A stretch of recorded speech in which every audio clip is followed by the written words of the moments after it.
नमस्कार दोस्तों, स्वागत है आपका हमारे आज की इस कहानी में। तो बिना किसी देरी के चलिए शुरू करते हैं आज की कहानी। ये कहानी एक सच्ची घटना पर आधारित है जो 2005 में उत्तर प्रदेश के एक छोटे से गांव में हुई। यह गांव अपनी रहस्यमय घटनाओं और काले जादू की प्रथाओं के लिए बदनाम था। गांव के बुजुर्गों का कहना था कि पहले यहाँ तांत्रिकों का राज हुआ करता था और उनकी साधना की ऊर्जा आज भी इस भूमि में मौजूद है। अविनाश नाम का एक युवक जो शहर में रहकर पढ़ाई करता था, गर्मियों की छुट्टियों में अपने गांव लौटा था। उसकी दादी की तबीयत ठीक नहीं थी, इसलिए वह कुछ हफ्तों के लिए वहीं रुक गया। एक रात जब सब सो रहे थे, अविनाश को घर के पीछे वाले बाग से अजीब आवाज़ें सुनाई देने लगी, जैसे कोई मंत्र पढ़ रहा हो। अविनाश उठा और उसने देखा।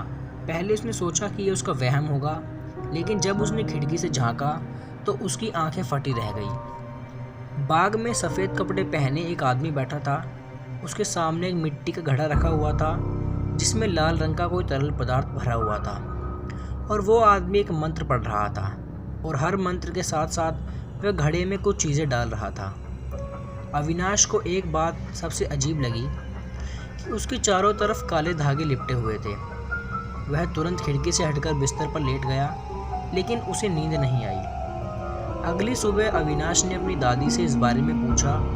पहले तो उसने टालने की कोशिश की, लेकिन जब अविनाश ने जिद की तो उन्होंने एक डरावनी सच्चाई बताई। बेटा, यह गांव कभी साधु संतों का निवास हुआ करता था, लेकिन कुछ तांत्रिकों ने इसे अपवित्र कर दिया। वे काले जादू की साधना करते और अपनी शक्तियों के लिए मासूम लोगों को मार देते। दादी की बात सुनकर अविनाश के रोंगटे खड़े हो गए। उसने पूछा, लेकिन अब तो ऐसा कुछ नहीं करते ना? दादी ने धीमी आवाज़ में कहा, लोग कहते हैं कि गांव के बाहर वाले एक मंदिर के पास एक तांत्रिक अब भी इस काले जादू को जीवित रखे हुए है। वे रात को साधना करता है और बुरी आत्माओं को बुलाने की कोशिश करता है। अविनाश को अब इस रहस्य से पर्दा उठाना था। अगले कुछ दिनों तक उसने उस खिड़की पर नज़र रखी, लेकिन कोई हलचल नहीं दिखी। लेकिन एक हफ्ते बाद उसने वही मंत्रों की आवाज़ें सुनाई देने लगी। इस बार उसने अपने चचेरे भाई रवि को भी साथ लिया और दोनों चुपके से बाग में पहुंचे। वहां वही तांत्रिक बैठा था, लेकिन इस बार उसने एक मिट्टी की गुड़िया बना रखी थी जिस पर लाल धागे लिपटे हुए थे। अचानक तांत्रिक की नज़र उन दोनों पर पड़ गई। उसने ज़ोर से एक मंत्र पढ़ा और हवा में राख उड़ेल दी। अचानक वहाँ ज़मीन से धुआं निकलने लगा और एक अजीब सी परछाई उभर गई। अविनाश और रवि के शरीर सुन्न पड़ गए। वे चाहकर भी हिल नहीं सके। तांत्रिक जोर जोर से हंसने लगा और बोला, तुम्हें यहाँ नहीं आना चाहिए था। अब तुम्हें मुझसे कोई नहीं बचा सकता। अचानक अविनाश को अपनी दादी की एक बात याद आई। उसने उन्हें समझाया था कि उसने अपनी पूरी ताकत लगाकर हाथ से उठाना और ताबीज़ को तोड़कर ज़मीन पर फेंक देना। जैसे ही उसने यह किया, परछाई कांपने लगी और धीरे धीरे गायब हो गई। तांत्रिक ज़मीन पर गिर पड़ा और तड़पने लगा। उसके शरीर से काले धुएं का गुबार निकला और वह बेहोश हो गया। अविनाश और रवि बाग से बाहर निकले और दादी को सारी बातें बताई। दादी ने गांव के पुजारी को बुलाया और अगले ही दिन पूरे गांव में हवन करवाया गया। उस रात के बाद तांत्रिक दोबारा गांव में नहीं दिखा। कुछ लोगों ने सुना कि वह किसी और गांव में चला गया, लेकिन किसी को नहीं पता था कि वह जिंदा भी है या मर गया। पर एक बात तय थी, गांव में अब वह भयानक आवाज़ें नहीं आती थी और ना ही किसी को फिर से काले जादू की कोई साधना होती। लेकिन अविनाश जानता था कि अंधेरे की ताकत कभी भी ख़त्म नहीं होती। वे बस किसी नए शिकार की तलाश में इंतज़ार करते रहते हैं। गांव में हवन होने के बाद सब कुछ ठीक लग रहा था। कोई रहस्यमय आवाज़ें नहीं आ रही थी और लोगों को लगा कि अब बुरी शक्तियाँ अब चली गई हैं। लेकिन अविनाश के मन में एक अजीब सा डर था। उसे लगता था कि यह सब इतनी आसानी से ख़त्म नहीं हो सकता, और उसकी आशंका सही साबित हुई। एक रात जब पूरा गांव गहरी नींद में सो रहा था, तब अविनाश के घर के दरवाजे पर 3 बार दस्तक हुई। अविनाश की नींद खुली। उसने घड़ी में समय देखा, रात के 1:40। इतनी रात को कौन आ सकता है? उसने खिड़की से झांक कर देखा, लेकिन बाहर कोई नहीं था। उसने सोचा कि शायद यह उसका वहम होगा, लेकिन जैसे ही वह बिस्तर से लेटने लगा, फिर से दरवाजे पर 3 बार दस्तक हुई, और इस बार पहले से तेज। अब अविनाश डर गया। उसने धीरे धीरे दरवाजे के पास जाकर झांक कर देखा। वहाँ कोई खड़ा था, एक लंबा आदमी जो पूरी तरह से काले कपड़े पहने हुए था। अविनाश की सांसें तेज हो गई। वह समझ गया कि यह कोई और आदमी नहीं बल्कि वही तांत्रिक है। उसने दरवाज़ा नहीं खोला और सो गया। अगली सुबह जब अविनाश अपने दरवाजे के बाहर देखा तो वहाँ मिट्टी से बना एक अजीब सा चिन्ह था, एक त्रिकोण जिसके अंदर किसी जानवर का कुछ हड्डियाँ रखी हुई थी। उसने तुरंत अपनी दादी को बुलाया। दादी ने जैसे ही वह निशान देखा उनका चेहरा नीला पड़ गया। यह संकेत अच्छा नहीं है बेटा, उन्होंने कांपती आवाज़ में कहा। उन्होंने गांव के पुजारी को बुलाया जिन्होंने बताया कि यह काली साधना का हिस्सा है। किसी ने यह निशान बनाकर अविनाश को चेतावनी दी है। गांव में एक पुराना जंगल था जिसे लोग शापित जंगल कहते थे। लोग कहते थे कि वहाँ अजीब चीज़ें होती हैं। रात को वहाँ जाने वाला कोई भी सुबह तक नहीं लौटता। अविनाश के मन में सवाल था, क्या वह तांत्रिक उसी जंगल में छिपा था? उसने अपने चचेरे भाई रवि को और दोस्त दीपक को अपने साथ लिया और तीनों ने तय किया कि वे रात में जंगल में जाकर पता लगाएंगे। रात के 12 बजे तीनों ने टॉर्च और एक लकड़ी का डंडा लेकर जंगल में कदम रखा। जंगल में घुसते ही जानवरों की अजीब अजीब आवाज़ें आने लगी, पत्तियां सरसराने लगी और दूर से किसी जानवर के गुर्राने की आवाज़ आ रही थी। कुछ दूर चलने के बाद उन्हें एक पुराना टूटा फूटा मंदिर मिला। उसके चारों ओर काले धागे बंधे हुए थे और वहाँ पर अजीब सी गंध आ रही थी, जैसे कुछ सड़ रहा हो। अचानक मंदिर के अंदर से एक मंत्रोच्चारण सुनाई देने लगा, वही आवाज़ जो पहले अविनाश ने सुनी थी। वे जैसे ही आगे बढ़े, एक परछाई उनकी ओर तेजी से बढ़ने लगी। वह एक लंबा काला आदमी था, लेकिन उसकी आंखें कोयले की तरह काली थी। उसने अपने हाथ उठाए और जोर से मंत्र पढ़ा और तभी हवा में राख उड़ेल दी। अविनाश को महसूस हुआ कि उसका शरीर हिल नहीं पा रहा है। दीपक जमीन पर गिर पड़ा और रवि का चेहरा डर के मारे सफ़ेद पड़ गया। अविनाश को अचानक अपनी दादी की दी हुई रक्षा ताबीज याद आई। उसने अपने हाथ से ताबीज निकाला और ज़मीन पर रखकर भगवान का नाम लेने लगा। तांत्रिक जोर से चीखा और तभी मंदिर के दरवाजे अपने आप खुल गए। वे हवा में घूमने लगे और तांत्रिक ज़मीन पर गिरने लगा। तांत्रिक जोर से चिल्लाया, नहीं, यह संभव नहीं। अविनाश ने ताबीज़ को उठाया और ज़मीन पर एक रेखा खींच दी।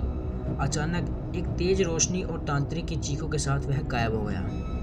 मंदिर की सारी छायाएं हवा में घुल गई और सब कुछ शांत हो गया। गाँव अब शांत लगने लगा था, लेकिन अविनाश के दिल में कुछ अजीब सा डर था। वह तांत्रिक गायब तो हो गया, लेकिन क्या उसकी काली शक्तियाँ अब भी खत्म हो गई थी? जिस रात जंगल का मंदिर गायब हुआ, उसी रात अविनाश को एक खौफनाक सपना आया। अविनाश ने देखा कि वह एक अंधेरे कमरे में बैठा है, चारों तरफ लाल रोशनी फैली है और सामने वही तांत्रिक खड़ा है। लेकिन इस बार वह अधजला लग रहा था, जैसे किसी ने उसे आग में झोंक दिया हो। तांत्रिक मुस्कुराया और बोला, तुमने मुझे ख़त्म नहीं किया, मैं लौटूंगा और इस बार तुम बच नहीं पाओगे। अचानक कमरे की दीवारें हिलने लगी। वहाँ से कोई काले हाथ निकलने लगे जो अविनाश को अपनी ओर खींच रहे थे। वह ज़ोर से चिल्लाया और जाग गया, लेकिन जब उसने अपने हाथों को देखा तो वहाँ काले निशान बने हुए थे, जैसे किसी ने सच में उसे छुआ हो। अगले दिन गांव में एक अजीब घटना हुई। रवि के घर की दीवार पर किसी से खून से कुछ लिख दिया। अब यह ख़त्म नहीं हुआ। गांव के बुजुर्गों ने इसे बुरा संकेत माना। पुजारी ने बताया कि अगर तांत्रिक मर भी गया तो उसकी आत्मा अब बदला लेने के लिए वापस आ सकती है। इसका सिर्फ एक ही उपाय है, उस आत्मा को हमेशा के लिए कैद रखना। पुजारी ने बताया कि अगर किसी काले जादू वाले तांत्रिक की आत्मा भटक रही हो तो उसे शमशान साधना से रोका जा सकता है, लेकिन यह बहुत खतरनाक है। अविनाश, रवि और दीपक ने तय किया कि वे पुजारी की मदद करेंगे। रात के 3 बजे वे गांव के पुराने शमशान में पहुंचे। वहां पर एक गोल घेरे में काले काले धागे लिपेट दिए गए। पूजा शुरू होने लगी और तभी अचानक चारों तरफ अंधेरा सा छा गया। हवा एकदम ठंडी हो गई और तभी उन्होंने एक डरावनी आवाज़ सुनी, तुम मुझे रोक नहीं सकते। अचानक तांत्रिक की आत्मा वहां प्रकट हो गई। उसका शरीर अधजला था और उसकी आंखें कोयले की तरह काली। उसने एक झपट्टा मारा और दीपक हवा में उठ गया। वह जोर से चिल्लाया, मुझे बचाओ। पुजारी ने जोर से मंत्र पढ़ा और एक राख से भरा घड़ा जमीन पर फोड़ दिया। अचानक आत्मा जमीन पर गिरने लगी और चीखें पूरे जंगल में गूंजने लगी। अविनाश ने जल्दी से अपने हाथ का ताबीज निकाला और गहेर में डाल दिया। तभी एक जोरदार धमाका हुआ। जब धुआं साफ हुआ तो तांत्रिक की आत्मा गायब हो चुकी थी। दीपक दीवार पर गिरा, लेकिन वह सुरक्षित था। पुजारी ने कहा, अब यह आत्मा कभी वापस नहीं आएगी। लेकिन जब सब घर लौटे तो अविनाश को अपने कमरे में कुछ अजीब दिखा। उसकी खिड़की के पास मिट्टी से बना फिर से एक त्रिकोण का निशान था और उसके ठीक बीचों बीच एक जला हुआ ताबीज पड़ा था। तांत्रिक की आत्मा को भले ही भगा दिया गया, लेकिन अविनाश को अब भी अजीब घटनाएं महसूस हो रही थी। उसके हाथ पर बला काला निशान धीरे धीरे फैलने लगा। हर रात उसे अजीब सपने आते और जब वह सोकर उठता तो कमरे में जलने की बदबू आती। उसे समझ गया था कि सब कुछ खत्म नहीं हुआ, तांत्रिक का श्राप अभी जिंदा है। गांव के पुजारी ने बताया कि तांत्रिक का असली शव अब भी कहीं छुपा हुआ है। जब तक उसका शरीर पूरी तरह जलाया नहीं जाएगा, उसकी आत्मा वापस आती रहेगी। उन्होंने बताया कि शव पुराने शमशान के पास एक खंडर में दबा हुआ है। अगर उसे जलाकर भस्म कर दिया जाए तो श्राप हमेशा के लिए खत्म हो जाएगा। लेकिन यह आसान नहीं है, इसमें जान का खतरा है। अविनाश, रवि और दीपक और पुजारी मिलकर उस खंडर में पहुंचे। वहां घना अंधेरा था और हर तरफ भारी धुआं छा रहा था। जैसे ही उन्होंने अंदर कदम रखा, वहां पड़ी चीज़ें अपने आप हिलने लगी। अचानक एक काले कपड़े में लिपटी लाश उनके सामने दिखी। वह वही तांत्रिक था। पुजारी ने मंत्र पढ़ने शुरू किए और अविनाश ने उस शव पर घी कपूर डालकर उसमें आग लगाने की कोशिश की। लेकिन तभी तांत्रिक की आत्मा जोर से चिल्लाने लगी। पूरा खंडर हिलने लगा और चारों तरफ से काली परछाइयाँ निकलने लगी। तुम लोग इसे जला नहीं सकते। अचानक रवि हवा में उठा और ज़मीन पर जोर से गिरा। उसकी सांसें रुकने लगी। दीपक भी बेहोश हो गया, लेकिन अविनाश हिम्मत नहीं हारा। उसने अपने गले का ताबीज़ निकाला और शव के ऊपर डाल दिया। पुजारी ने ज़ोर से मंत्र पढ़े और एक मशाल से शव में आग लगा दी। जैसे ही आग लगी, तांत्रिक की आत्मा ज़ोर से चीखने लगी, नहीं, यह संभव नहीं है। पूरा खंडर कांपने लगा और अचानक वहाँ एक बड़ा धमाका हुआ।